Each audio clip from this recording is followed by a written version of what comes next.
semuanya, selamat datang di channel Vivi Abil.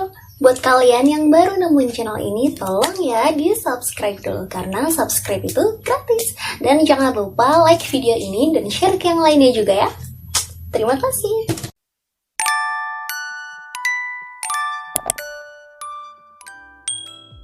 Oke, di video kali ini aku mau membahas tentang istilah-istilah yang ada di perkuliahan yang seenggaknya maba harus tahu.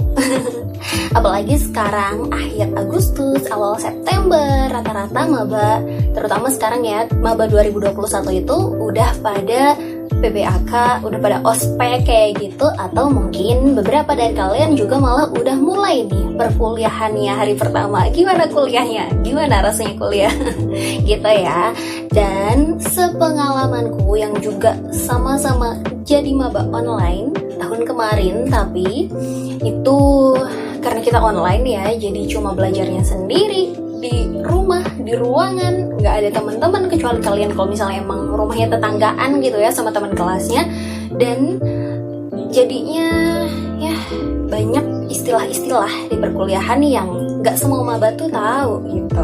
Banyak istilah-istilah asing yang bikin maba tuh kayak ribut sendiri gitu. Ini suruh ngapain ya? Ini maksudnya apa? Ini ya kayak gitu deh pokoknya. Ya, maba butuh tuntunan. Sampai kayak gitu ya. Bisa banget kalian sebenarnya tanya nih ke kakak tingkat kalian atau yang biasanya ngawasin kalian waktu kalian ospek gitu ya, Kak, ini maksudnya suruh ngapain sih, ini apa gitu. Tapi kayaknya kalau nanya terus juga ya gimana gitu kan ya. Jadi di sini aku mau ngasih kalian beberapa istilah-istilah di perkuliahan yang ini tuh artinya. Berarti begini dan begitu. Oke. So disimak videonya sampai selesai. Yang pertama ada NIM atau NPM. Ini sesuai kampusnya sih, kadang beda istilah, tapi intinya sama. Nomor induk mahasiswa atau nomor pokok mahasiswa.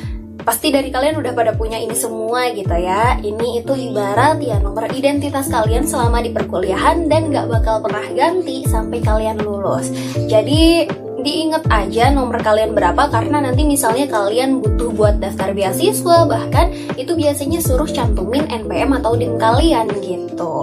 Ini juga sebagai bukti kalau kalian itu ya udah resmi terdaftar di universitas kalian. Yang kedua, KRS. Nah ini ini agak-agak lucu sih, karena banyak yang bingung KRS tuh buat apa, kayak gimana gitu. Nah, KRS ini kartu rencana studi yang isinya itu mata kuliah yang bakal kalian pelajarin selama 1 semester ke depan. Kalau zaman dulu itu bentuknya kartu biasa gitu, tapi karena sekarang udah digital gitu ya, zaman digital, jadi juga ikut digitalisasi jadinya EKRS atau kartu rencana studi yang versinya elektronik. Contohnya kalau punya gue kayak gini. Nah, ini biasanya kalau misalnya kalian masih semester 1, isiannya itu udah langsung dipaketin dari kampus kalian sendiri. Jadi kalian gak usah perlu mikir pusing gitu, harus ngambil apa sih mata kuliahnya kayak gitu. Karena dulu kan waktu kita sekolah gitu ya, kita kan cuma ya udah sekedar masuk, ikutin pelajarannya tuh, semuanya udah dapat dari sekolah. Tapi kalau kuliah, kalian bisa milih sebenarnya kalian mau belajar apa sih, mata kuliah ini, mata kuliah itu, kayak gitu. Nah, tapi kalau misalnya masih semester 1 itu masih dipaketin. Nanti biasanya mulai semester 2 ke atas itu baru bisa milih. Gimana cara milihnya? Ya, begitu pokoknya.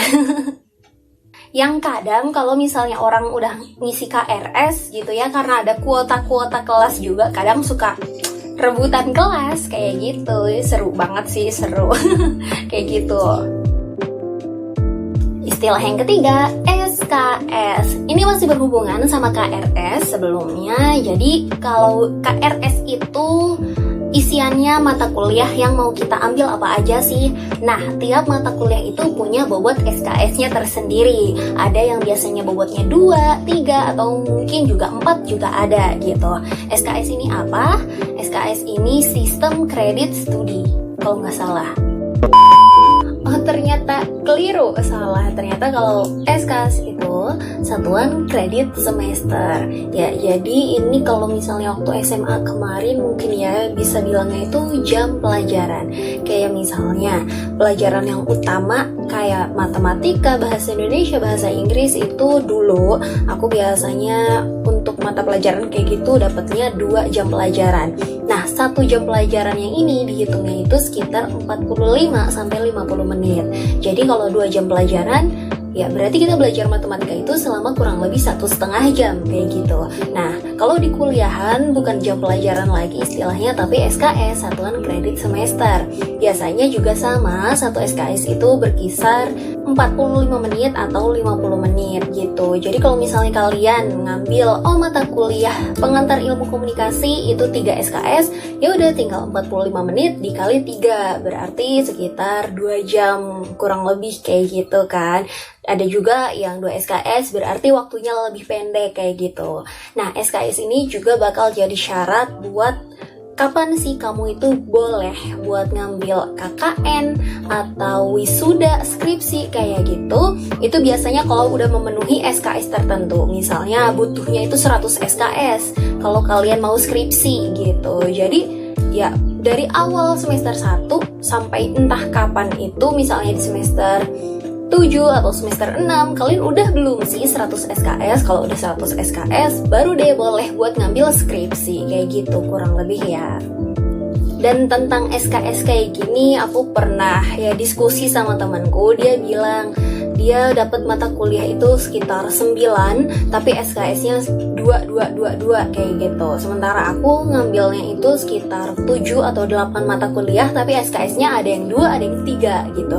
Dia bilang enaknya mendingan yang SKS-nya sedikit-sedikit, mata kuliahnya banyak nggak apa-apa. Kalau aku pribadi lebih suka mata kuliahnya sedikit aja, tapi SKS-nya yang sekalian banyak gitu. Karena kalau aku mikirnya ya nanti biar UAS-nya ya udah cukup 8 mata pelajaran aja, mata kuliah maksudnya kayak gitu, daripada harus mikir lebih banyak lagi pelajaran yang beda-beda. Ya itu terserah sih kalian mau yang kayak gimana gitu kan, ini bebas terserah kalian yang nentuin sendiri mau ngambil mata kuliah yang SKS-nya berapa. Terus istilah selanjutnya itu IP sama IPK. Ya, ini masih banyak yang suka kebalik-balik, padahal beda. IP itu indeks prestasi, kalau IPK indeks prestasi kumulatif. Ya, jadi kalau setiap semester, kalau kalian udah selesai UAS-nya kayak gitu, udah selesai tuh 1 semester, nanti nilainya akan keluar. Nah, nilai untuk semester itu namanya IP gitu. Dari semuanya itu IP. Ya, kalau misalnya dulu waktu di sekolah kayak rata-ratamu berapa, sama jumlahnya itu berapa gitu, yang bikin kalian ranking berapa kayak gitu. Cuma kalau di perkuliahan kan gak ada ranking-rankingan kan. Nah, itu per semester itu IP. Nah, misal kalian udah naik nih di semester 2, kan nilainya juga muncul lagi nih, beda ya kan sama semester yang sebelumnya gitu. Nah, nanti dijumlahin dan diambil rata-rata semester 1 IP-nya berapa, semester 2 IP-nya berapa, digabung dan di rata-rata, itu namanya IPK kumulatif gitu, penjumlahannya dari 2 semester ini. Misalnya kalian udah lanjut ke semester 3 gitu, ya udah berarti nanti IPK-nya itu hasil dari semester 1, 2, 3 digabung dan diambil rata-ratanya.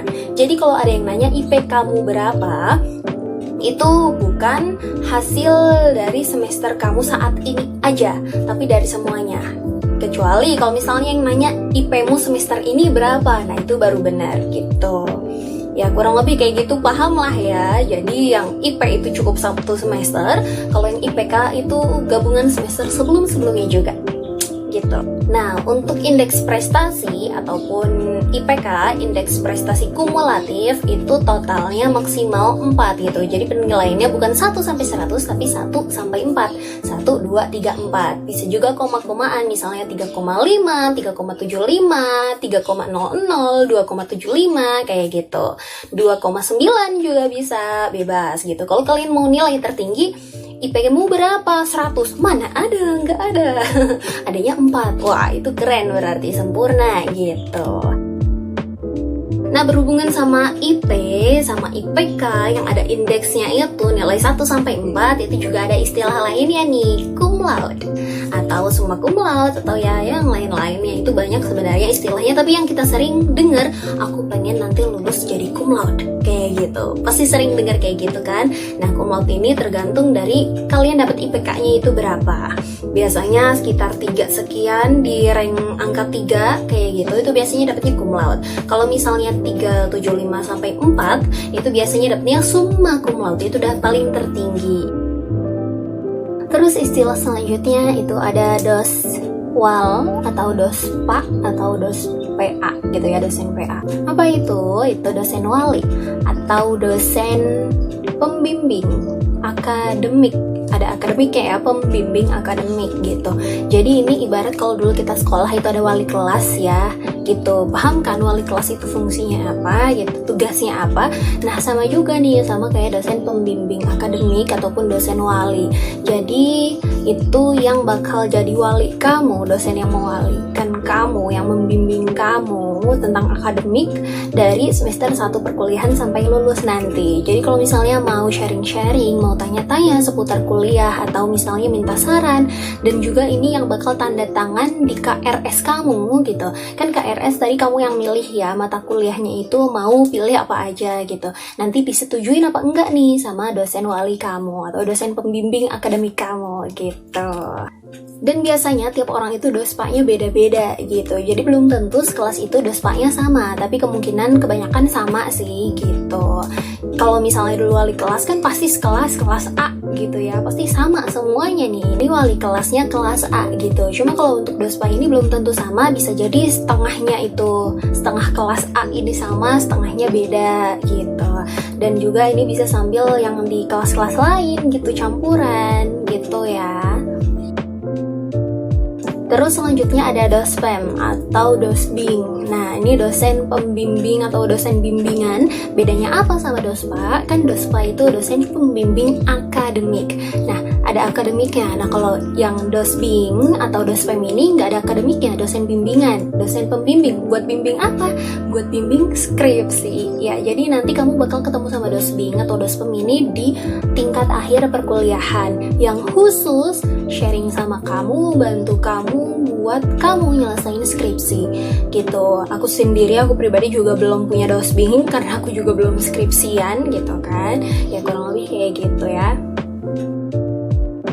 Terus selanjutnya istilah SP. Apa tuh SP? Surat pernyataan? Bukan. Kalau dulu di sekolah dengar kata SP itu SP1, SP2, SP3 itu biasanya dikeluarin BK atau BP gitu ya, semacam surat pernyataan kalau kamu melanggar. Bukan. Tapi kalau misalnya di kuliahan SP itu bukan surat pernyataan, tapi semester pendek. Ya, semester pendek. Jadi kalau semester itu kan ada semester 1, 2, 3, 4, 5, 6, 7, 8 gitu kan. Nah, letak dari semester pendek ini biasanya ada di kalau mau pergantian tahun, pergantian semester gitu. Misalnya dari semester 2 ke 3 itu kan liburan. Nah, di antara liburan ini mungkin kalau mahasiswa kan ada yang mau ya liburan full, ada yang mau kerja, atau ada yang ya intinya nggak kuliah. Tapi beberapa universitas itu juga nawarin adanya semester pendek. Buat apa semester pendek itu? Buat kamu ngambil SKS baru, yang paling biasanya kan kalau SKS itu 24 gitu ya semester. Tapi kalau semester pendek ini biasanya SKS-nya cuma berkisar kalau nggak salah 9 gitu. Dan ini biasanya SP ini buat kamu yang misalnya ngulang mata kuliah.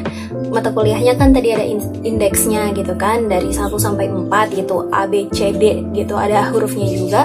Nah, misalnya kamu dapat C dan harus ngulang mata kuliah itu di semester selanjutnya, daripada kamu harus mengulang 1 semester lagi, jadi biasanya orang-orang itu ngulangnya di semester pendek ini gitu, langsung ngulang di situ, biar nggak perlu gabung sama adik kelas nanti gitu, adik tingkat nanti gitu. Nah, berkaitan sama SP ini, kalian bisa juga nih sharing-sharing, tanya-tanya sama dosen pembimbing akademik kamu, sama dosen PA kamu ya. Terus istilah selanjutnya ini aku pernah baca sih kayak chat yang lucu gitu, karena namanya maba gitu ya, belum tahu ini tuh siapa, itu siapa gitu. Jadi ada di grup WhatsApp Kaprodi ngasih perkenalan, halo saya Kaprodi kalian gitu. Mungkin karena depannya Kak Prodi gitu ya, jadi dikira kakak tingkat ya prodinya kamu gitu. Padahal bukan. Kak itu maksudnya ketua ataupun kepala prodinya kamu, itu dosen, bukan kakak tingkat kamu gitu. Nah, Kaprodi atau Kajur ini sama ya, kepala prodi atau kepala jurusan. Jadi beliau-beliau itu dosen, bukan kakak tingkat kamu, oke? Terus ke istilah yang lebih tinggi lagi itu ada dekan, ada wadek, ada rektor. Nah, kalau tadi Kaprodi atau Kajur itu kan di tingkat jurusan. Kalau yang lebih tinggi lagi, dekan itu di tingkat fakultas. Jadi ketuanya fakultas, wadek itu berarti wakil dekannya gitu. Nah, terus kalau rektor itu udah di tingkat universitas. Jadi ketua dari universitasnya. Terus istilah selanjutnya ini berkaitan sama organisasi kampus gitu, yang biasanya orang-orang tuh pada pengen ikut. Itu ada HIMA, HMPS, atau HMJ gitu. Ini sama ya sebenarnya, HIMA himpunan mahasiswa, himpunan mahasiswa program studi, sama himpunan jurusan gitu. Ini ibarat kalau misalnya dulu sekolah itu OSIS, tapi ini OSIS di bagian jurusan. Ya istilahnya beda-beda. Tiga ini ada yang pakai HIMA, ada yang pakai HMPS, ada yang bilang HMJ. Karena aku juga pernah chattingan gitu sama orang di fakultas lain, walaupun misalnya satu universitas, itu ternyata istilahnya bisa beda. Jadi ketika aku tanya, kamu ikut HMPS gak? HMPS tuh apa? Dia taunya HIMA kayak gitu. Jadi ini sama gitu ya. Dan tugasnya juga kurang lebih yang pasti ngurusin tentang jurusan kamu, yang bikin program kerja, yang bikin program-program di jurusan kamu kayak gitu ya, semacam OSIS deh kalau misalnya kalian waktu SMP atau SMA dulu kayak gitu, kurang lebih mirip. Terus untuk organisasi yang lebih tinggi lagi itu ada DEMA atau ada BEM ya. Udah sering dengar gitu ya, karena juga beberapa waktu lalu gitu ya, beberapa tahun belakangan pernah sempet viral gitu ya, itu yang biasa nongol di TV-TV biasanya BEM kayak gitu. Kamu tahu nggak apa itu BEM sama DEMA? Untuk istilah yang ini aku pengen kalian buat coba cari tahu sendiri kira-kira apa sih BEM sama DEMA itu. Gampang kok. Oke, mungkin segitu aja istilah-istilah di perkuliahan yang seenggaknya maba harus tahu gitu. Mungkin masih banyak banget istilah lain yang belum aku sebutin. Bisa kalian coba bantu sebutin di komentar kalau kalian tahu dan belum aku sebutin dari tadi, biar teman-teman yang lain juga tahu. Thanks for watching. Jangan lupa di subscribe ya. Wassalamualaikum.